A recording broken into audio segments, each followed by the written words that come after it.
dossier piétine, ou tout au moins les institutions juridiques piétinent, parce qu'effectivement, comme vous le dites, nous nous attendions à ce qu'une séance ait lieu au mois de décembre. Voilà, nous sommes déjà au mois de février, donc 2 mois de plus encore.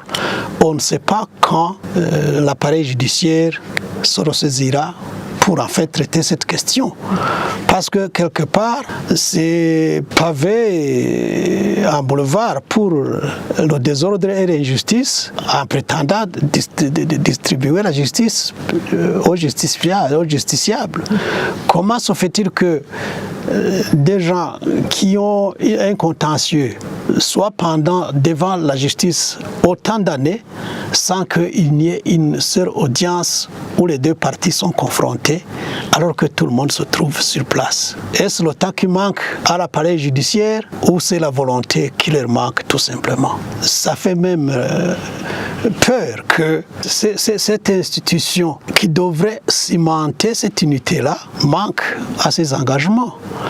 C'est dommage que l'appareil judiciaire, qui devrait en quelque sorte être à leitmotiv pour les uns et les autres de cette recherche de la paix et de l'unité, puisse agir avec une inertie inquiétante. C'est vraiment dommage, mais on espère que tôt ou tard, la justice se relèvera de son sommeil, peut-être, et que les uns et les autres pourront être entendus et servis. Sinon, c'est vraiment déplorable la situation judiciaire. D'ailleurs, même le chef de l'État, qui est le magistrat suprême, se plaint qu'à plus de 80%, que les justiciables ne sont pas satisfaits de la prestation de cet appareil judiciaire.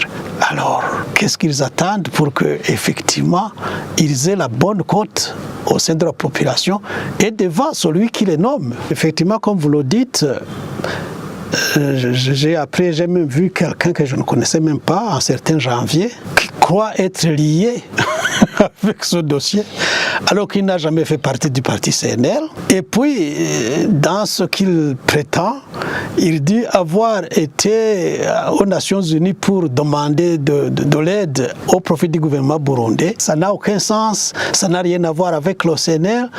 Je ne sais pas si ça ne serait pas une manipulation justement pour que cette affaire perdure. Sinon, je ne vois pas de tierces parties, il n'y en a que 2. Il y a ceux qui ont été à Ngozi avec l'encadrement de la justice, de l'armée, de la police, des renseignements, de l'administration, pour prétendre démettre les organes du parti. Et c'est ça l'objet du conflit.